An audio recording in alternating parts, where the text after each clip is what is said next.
Malala ang problema ng bansa sa kakulangan ng mga silid-aralan.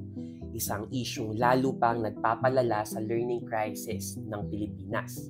Sa huli, ang mga batang mag-aaral ang pangunahing naapektuhan.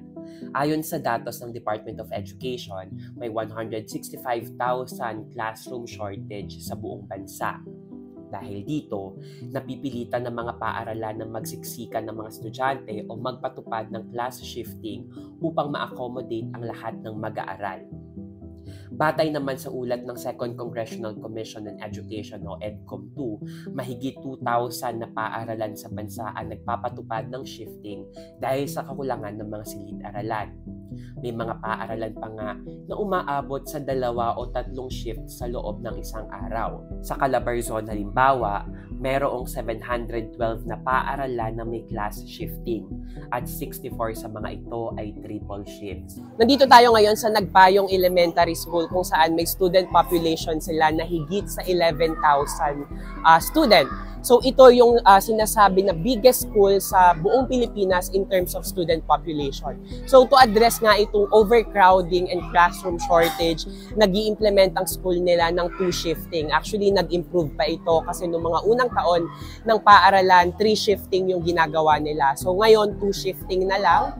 Ang unang shift nagsisimula ng 6 a.m. Ayan ay para sa kinder, grade 1, grade 3 at grade 6. Samantalang yung afternoon shift naman na nagsisimula ng 12 noon ay para sa grade 2, grade 4 at grade 5.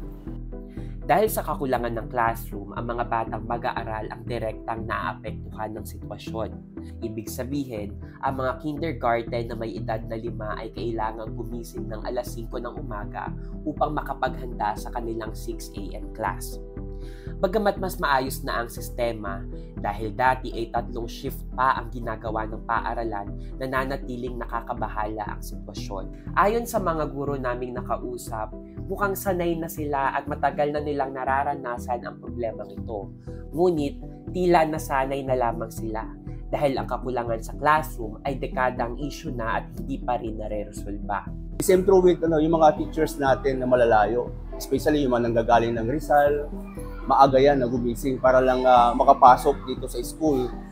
Nakakalungkot isipin na ayon sa mga testimonya sa mga Senate probe, may mga ulat din ng korupsyon sa ilang proyekto para sa mga paaralan. Hindi ito nararapat sa mga Pilipinong mag-aaral na ang tanging hangarin ay makapag-aral sa maayos at ligtas na silid-aralan.